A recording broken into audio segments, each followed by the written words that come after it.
Well, the lunacy continues. I drove by a local car dealer lot a couple of weeks ago and noticed a Mercedes sitting off to the side, all sad looking. So I thought, hey, maybe we can get a good deal on this thing. Went and looked at it and it had some issues for sure. I gave the dealer a sort of wholesale price offer on it because it needed a bunch of work, and they declined it, which fair enough. 2 weeks later, the car's gone. I'm like, oh, it must have sold. Sales guy comes out and talks to me and says, well, it actually went to the auction. So curiosity got the best of me, and I also went to the auction, and it was there, and I put a silly bid on it and ended up getting the car. We won the auction. So we ended up getting the car for $1,200 less than I offered the dealer. So I don't know, I guess that's the way life works, but here's the original listing from the dealer. They listed it on Facebook, and it just kept going down $100 every day or so. They ended up at $6,600 there. So it does have some issues, which I'll show you in person, but I've got a plan. I need to go around to the bank, get some money, and then we'll go see if we can get this thing home. So we'll see if we'll make it home. It's well, you got to see it to believe it. It's sketchy, but that's the way we like it, right? See you guys at the car.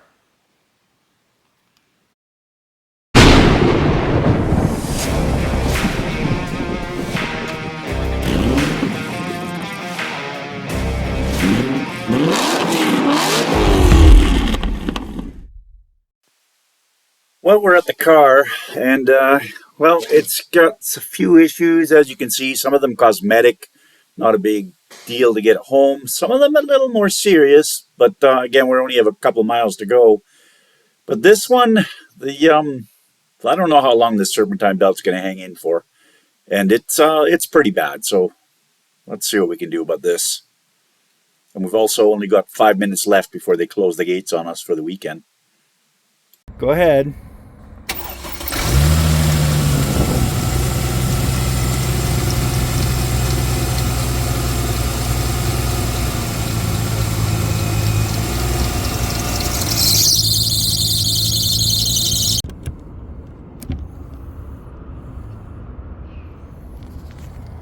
Yep. And wouldn't you know it, it's out of gas. Won't even start. Okay, cross your fingers, that's all it is. Now we have a quarter tank of gas, so maybe that was its ailment.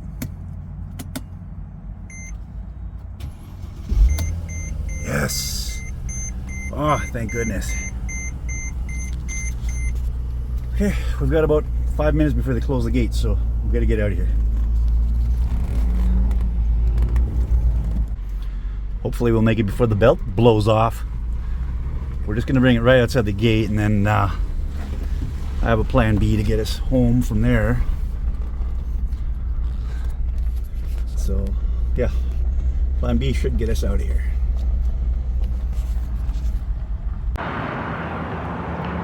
Okay. Excuse the noise, we're parked right beside a road here, and part of the reason we're just doing a quick emergency repair here to get this thing home, and the only reason for that is, let me show you.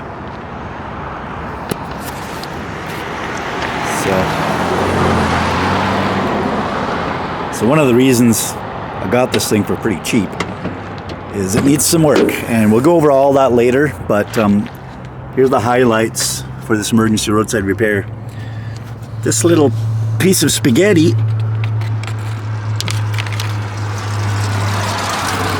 that's part of the serpentine belt, and so is all this rubber everywhere, all these little shrapnel pieces of rubber. And the reason is down here, oh, that's going to show up maybe underneath. Yeah, right there. That is supposed to be a pulley for the AC compressor, and it is no longer a pulley, it is a shaft. And that shredded the belt, and there's not a lot left on here. So I don't want to drive this thing home like that because the water pump turns with it. So I've got a plan.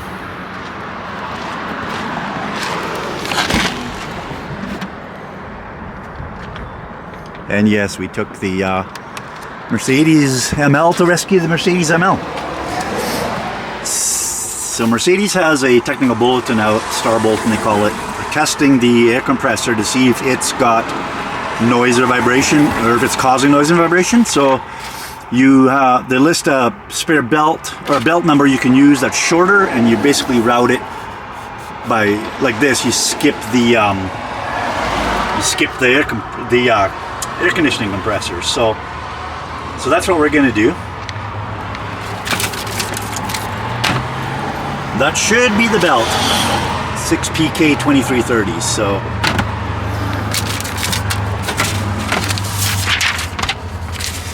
we should just need a 17 mil on the tensioner, and we should be able to pull this thing off.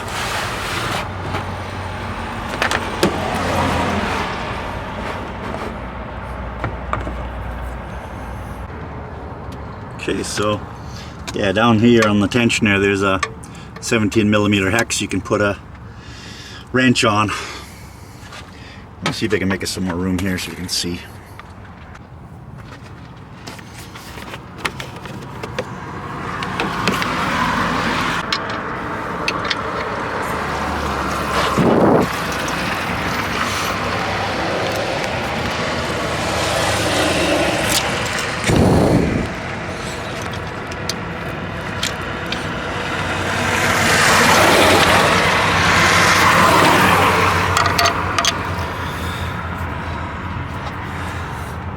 A little difficult to do that one-handed, but let me get this thing off here and then we'll see if we can get the new belt in.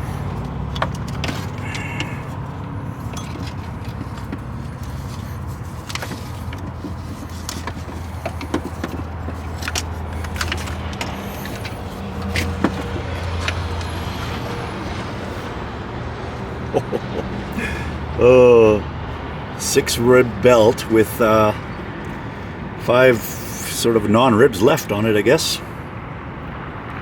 Pretty bad.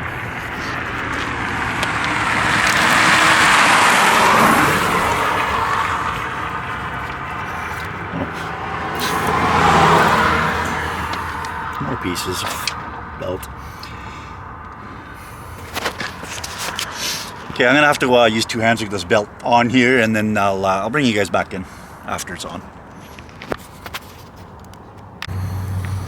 I'm just gonna take a screwdriver here and try to scrape out as much of the rubber as I can so the belt will seat properly on all these pulleys. So yeah, you'll have to give me a minute. It's gonna take a little while. Okay, so here's our new routing, and we just essentially just bypassed the air conditioning compressor, so should be good.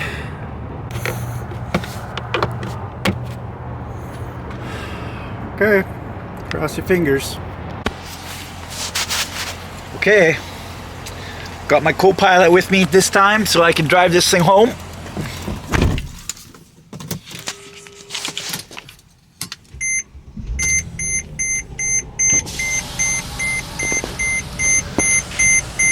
Hopefully everything goes smooth. Okay, ready? Ready. Now there's traffic.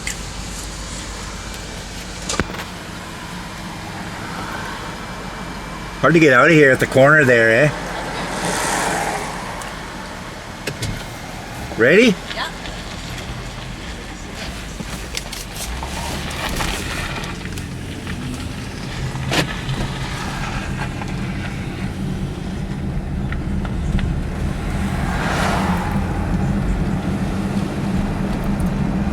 Okay, first impressions, it's super bumpy without rear suspension in this thing. Just Not the most comfortable thing to drive on a rubber block. Might have a brake light out.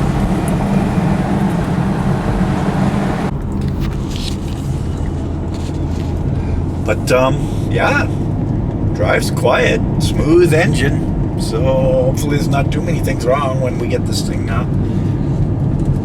scanned and checked over, but we'll see.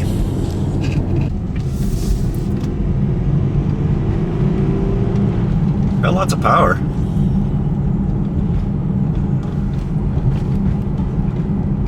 Alright, we'll see you guys at home. Right out here. Alright, we made it back safe and sound last night. Guess it's time for the 10-cent tour. No big issues on the drive. The car performed really well actually, but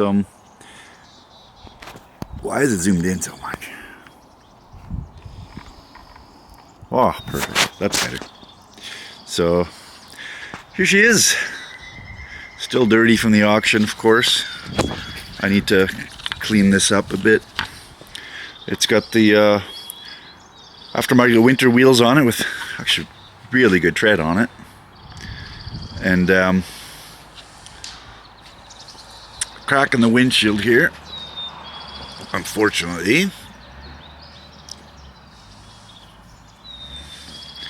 A little dirty. The auction lot's all gravel, so it gets dirty pretty quick. I think we got a little scuff here. And for some reason the windshield scratch. I don't know. Have anybody ever seen that before? That seems weird to me. I don't know if we can fill that or scratch that out or something, or buff it out. The trim needs a good clean up. It's got little, probably a bunch of metals embedded in it. We'll have to clay bar it probably. Brakes seem okay. They don't have groove or anything like that. And they worked good last night. Got the power tailgate. I had no issues with any of that. It does have a brake light out over there, so we'll have to put a bulb in that. The suspension over here. I don't know if I'm going to be able to show you guys. I'll try to give you a sneak peek.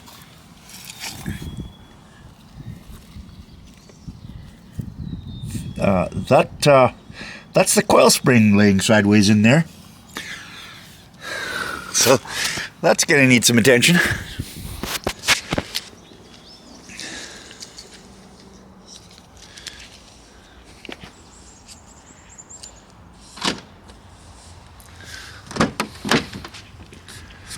But it was at a car lot, so they cleaned it up pretty nice in here.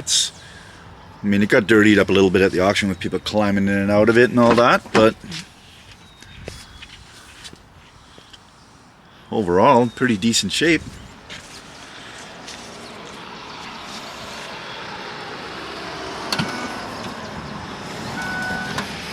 It's got the power lift gate there. Privacy screen.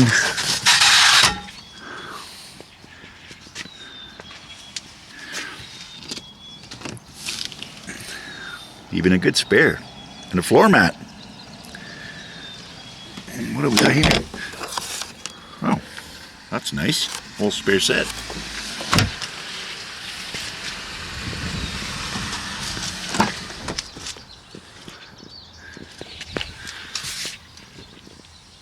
Even got the rear heated seats.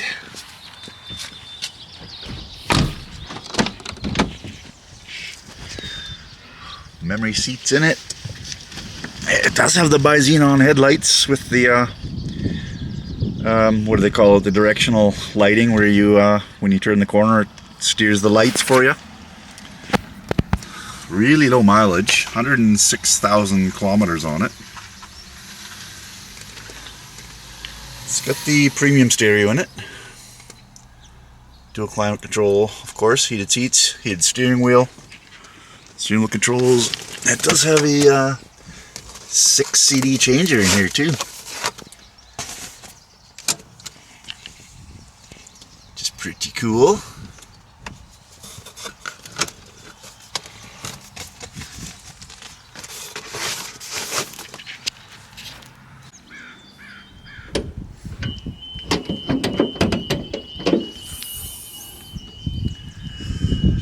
V6 engine, I think 286 horsepower if I remember the number right. And yeah, obviously we've got an issue down there with the AC pulley, so we'll have to address that so we can get the AC working again. And we'll need a new belt, obviously. We'll have to get all this rubber and stuff in here cleaned out, so I'll probably pressure wash this thing. And I noticed yesterday we've got a quite a substantial oil leak right here. I don't know if that's, it looks like it's above the valve cover, so don't know if it's from this filler here somehow underneath here. We'll have to take that apart and take a look at that after we clean it up and get all the schmutz out of here and all the rubber out of here. But yeah, it runs pretty good, so we just got a few things to do on it. Also noticed last night, yeah, the heated steering wheel doesn't seem to work, so that's got to get fixed. So let me haul out the pressure washer. We'll get the schmutz out of here. We'll get this thing inside, and we'll start. We'll make a list and then start checking it off. Okay. I'm gonna run some degreaser in here just to get some of this belt mess cleaned up in here.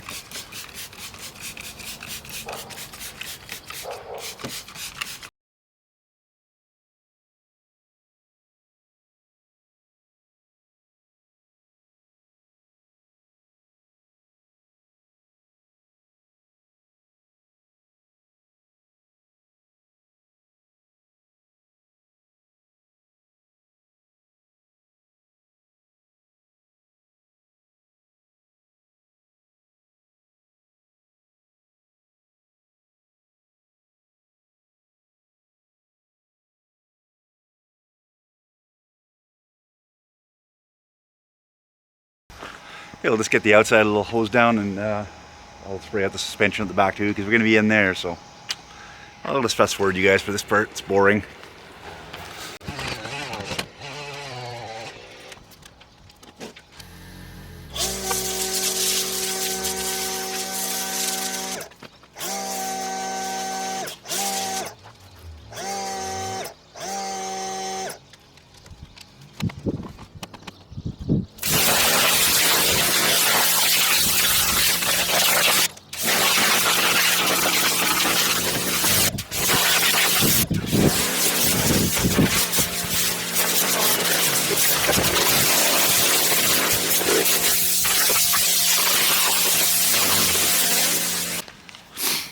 Okay, super quick wash job complete.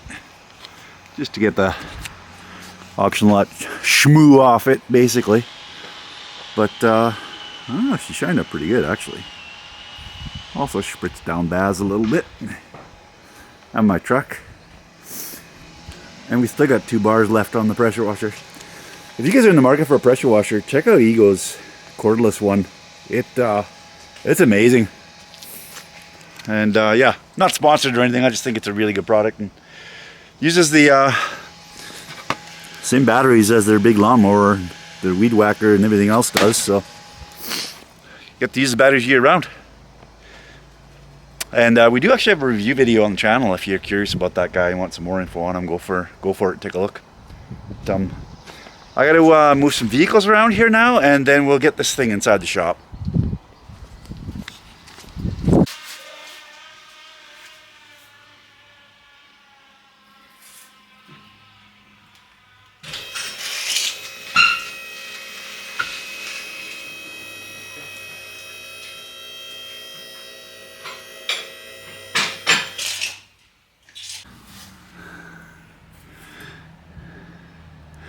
So we can see a little bit better the carnage under here. That coil spring is in the wrong spot. This is just the standard suspension. Should look like that. So let's get this wheel off and we'll take a look.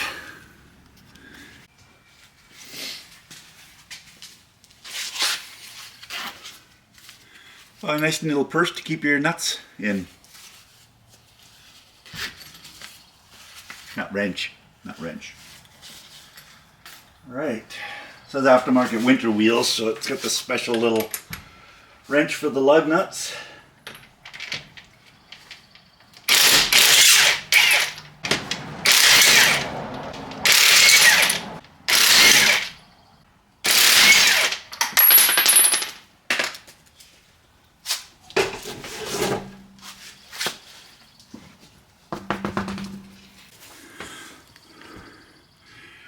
So this is,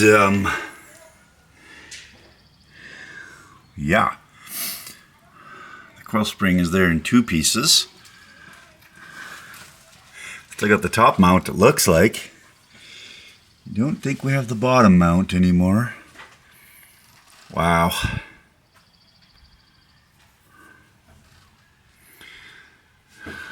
Jeez, what a mess.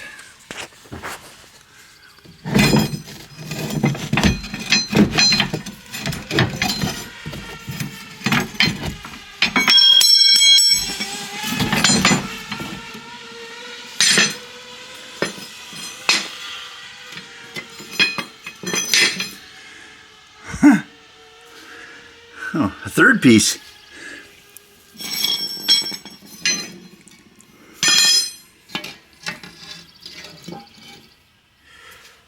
Perfect.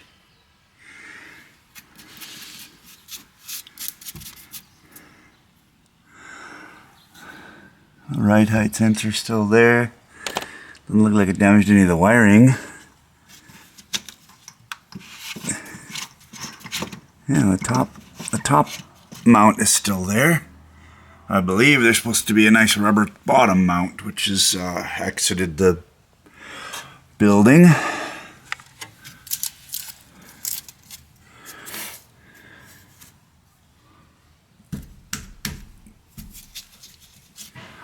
don't see any other damage here, so it just blew the spring.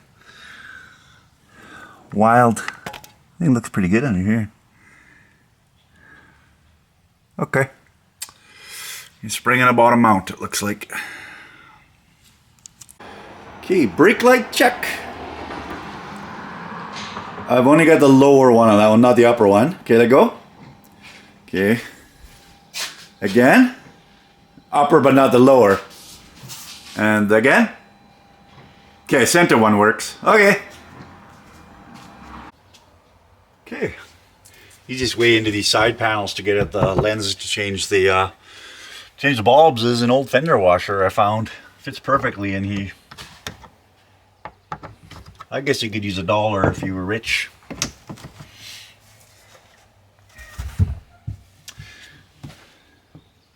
So one thing to check on these is they're notorious for the seal leaking around the back lights and water ingresses in here.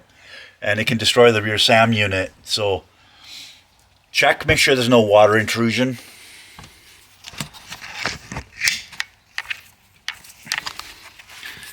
So while you're in there, make sure it's nice and dry down here under where the light seals.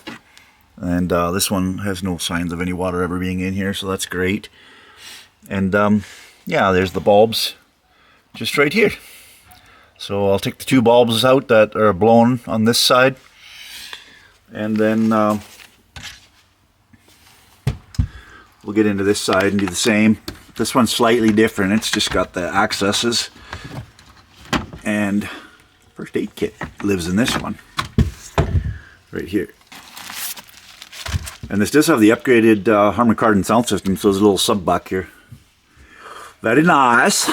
So on this one you got to take these out, unlock these.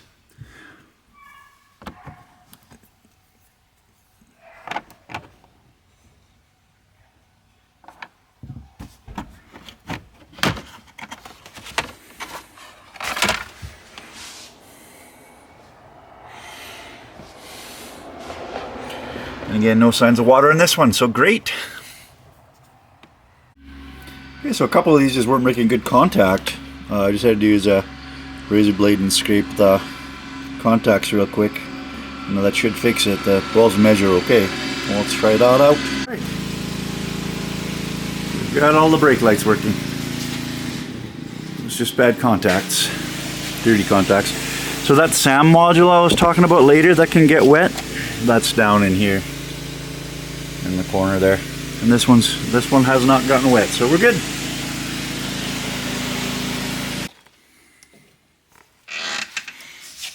.7mm ratchet.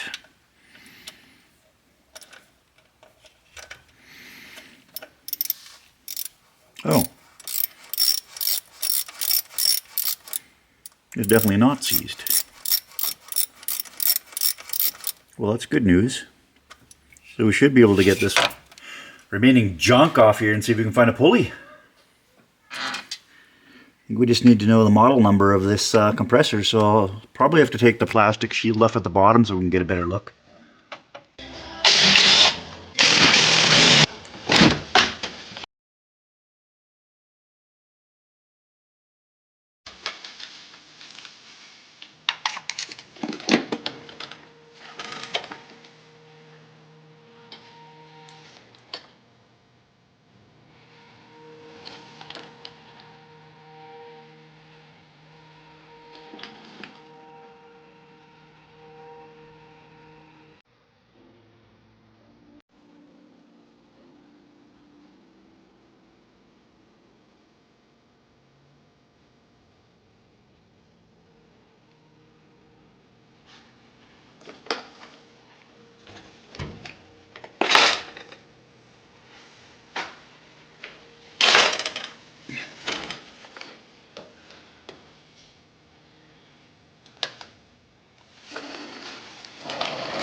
Okay, here's a better look at our compressor. It does look to be a nameplate there.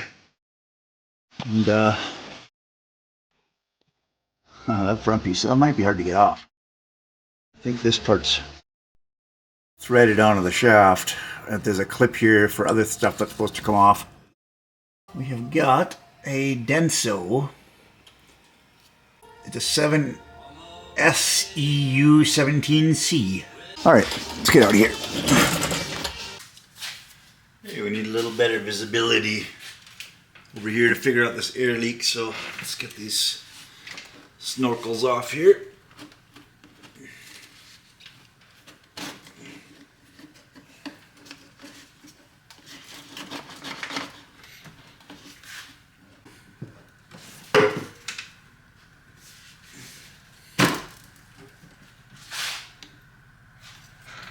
This has to come off too.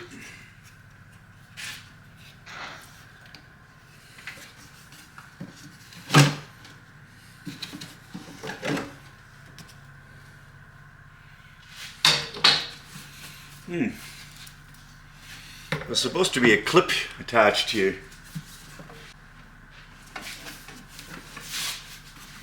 So inside here is where the air filters are. So we'll be getting new ones for those. A clip for the MAF wasn't plugged in, which is interesting. Not plugged in, I mean connected. This was just not attached.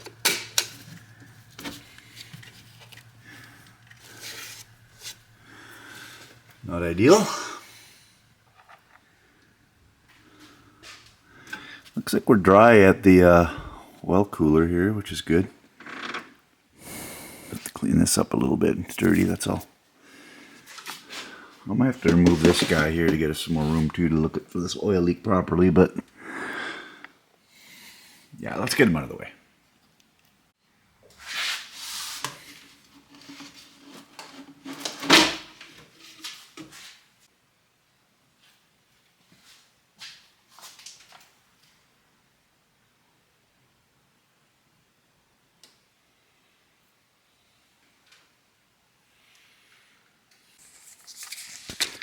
So,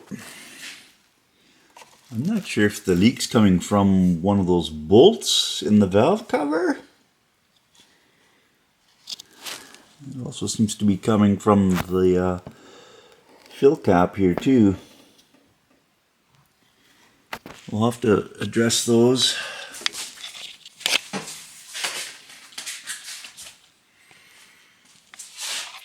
And the The cam's position sensors here, there's two of those, and it looks like these, the solenoids are magnets, if they're sometimes called. Maybe leaking as well. So we'll have to get some seals for those.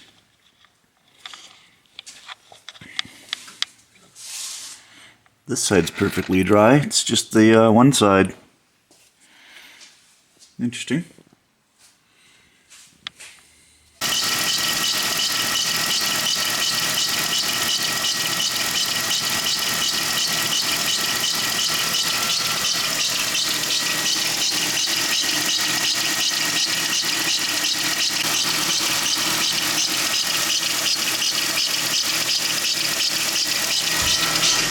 Did order a whole INA belt kit with new pulleys, so that'll be getting changed out.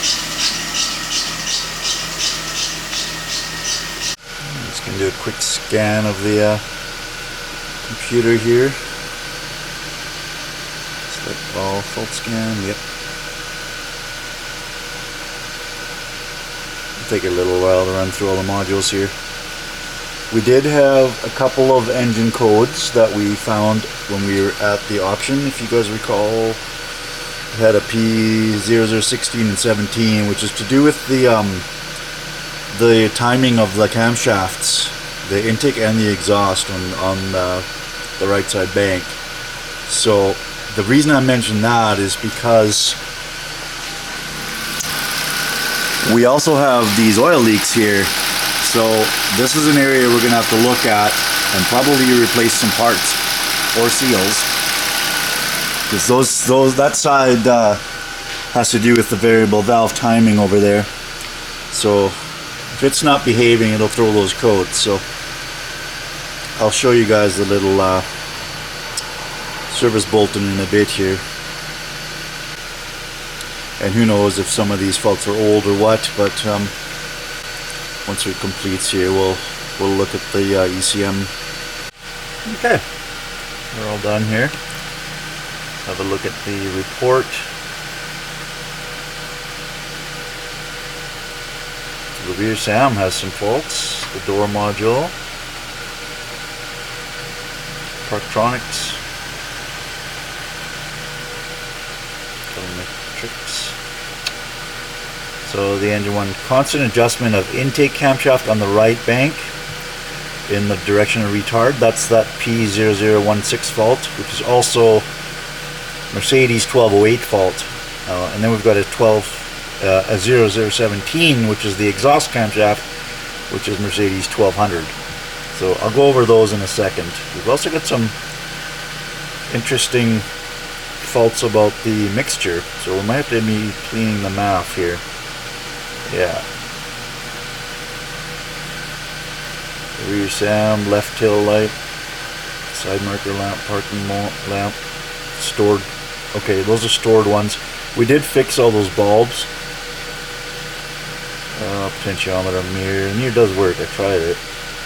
Sensor not properly fastened, assembly is an obstruction near the sensor. Left outer sensor rear bumper. Okay. Let's erase all these and see what comes back.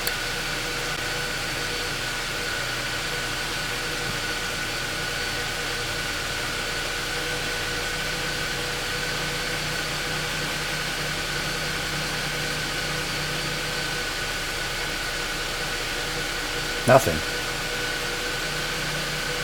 Wow. No faults in the engine control unit.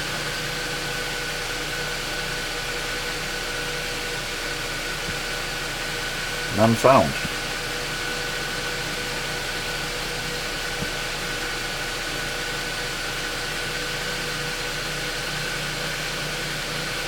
Okay, well, zero faults. Is our engine light off now?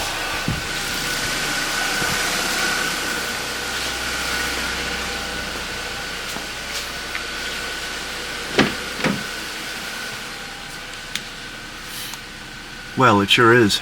Let's shut it off and restart it and see what happens.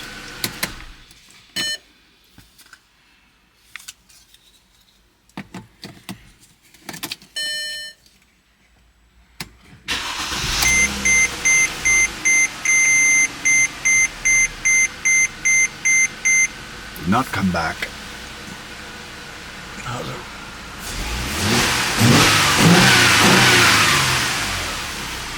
Flying really good, and the fault did not come back. That's good news.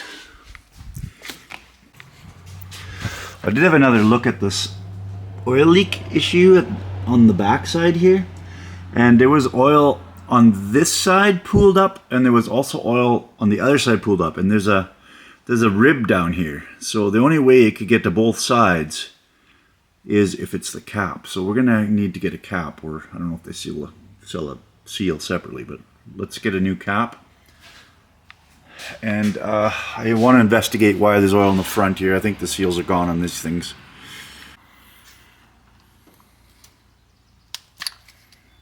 Oh boy. Well, that could probably explain our problem with the camshaft timing. How's the computer going to read that sensor if it's full of oil? Oh, yep.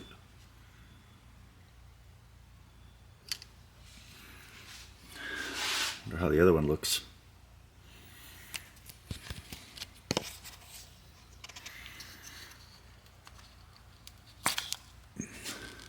Also full of oil. Wow.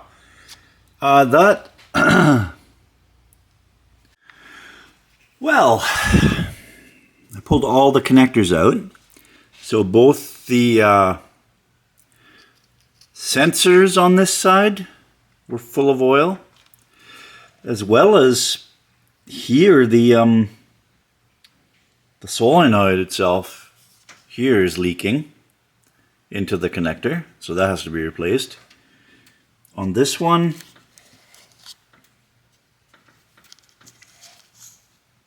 we're just starting a leak as well, so that's got to be replaced. They're leaking internally, so this whole set of 4. Over here, not so much. This one's dry. This one though, also wet. And the 2 sensors over here are dry, so we need everything except for 2 sensors. I think we'll just go ahead and get a kit. I think you can get a kit to replace all these. That is actually really good news. That means I think we've just explained where those sensor faults came from. The timing faults. So normally, if those faults reappear immediately, it means you've got something physically wrong with the basic timing of the engine. So either a stretched chain, or on the older vehicles, you can have problems with the balance shaft. There's a sprocket on the end of the balance shaft that drives the timing chain, or that wears down. They had inferior metals on some of the earlier sprockets, but in 2008. In general, that's all been solved. So the only issues they had was with these solenoids, the control solenoids that we just looked at. Particularly, they would leak oil outside of the engine, not in the connector like we just saw, but that's interesting. So let me pull up the TSB on that. We'll have a look at it, and we'll go over it, and then we'll pick out some more parts to buy. The good news is, though, I think we're okay on the timing chain and the sprocket itself. It's not a physical problem. It didn't come back right away. Right, so here's the star bulletin for this engine, model code 164, equipped with the M272 engine. So basically there's 2 different scenarios with these engines. And to find out whether yours falls under scenario 1 or scenario 2, you can look up on a VIN decoder your VIN number for your car, and it'll tell you the serial number of your engine, and then you'll know what likely scenario you fall under. There are fault code scenario 1, which throws the DTC 1200 1208, which is what we have. They're present in the ME module, and they're recorded as current and stored, and or stored. Sorry. And when a fault memory is erased, engines restarted, the fault codes recur immediately. It's due to the positioning of the timing chain, driven camshaft's relation to the crankshaft, and can be caused by a warm sprocket on the counter. On the balance shaft of the engine, or a worn guide on gear for the timing chain on the engine 273, which is not the one we have. We have the 272. So it shows you some figures here that show excessively worn sprocket gears, and that's what they would look like. So the gears get worn because of soft metals. They use some inferior metals on some of the earlier ones, and then you get too much movement on the timing chain. It's too sloppy, and it can't keep the timing properly. And if that's your case with the earlier engines, that's called the scenario one. You need to remove the whole balance shaft, which goes through the engine to the back, and is actually held in at the back. So it means an engine out job. So thankfully, we don't fall under this one. The engine serial number is later than this scenario. I checked that before we bought this car. So we likely fall under scenario two, which we do fall within. And that one talks about possibly having some defective solenoids. They had that problem with a few years there, and yeah, if they're deemed to be faulty, they just replace the affected solenoid, and that's pretty easy to do. So not a big deal. Then they have also a fault scenario 3 where the camshaft adjuster solenoid is just leaking oil, and that typically happens when the seal goes bad for the sensor and you leak external. But it also says right here, part B, if the leak is from the electrical connector, replace the solenoid. So that's what we have. So we might have got quite lucky here because, yeah, to remove that balance shaft is a huge job. So I'm hoping we got lucky on this one, but we won't know until we start putting some new parts in and see if the faults recur at all. Okay, well, that concludes the diagnosis portion of this series. We've got our parts list ready to go. I'm going to order all the parts now. It'll be a few days to get here. Most of them I think I'll be able to get off FCP Euro. They seem to have a pretty good selection of Mercedes parts. So let me go ahead and order those, and on the next video we'll install everything. Thank you very much for watching. Appreciate every one of you. Have a great day.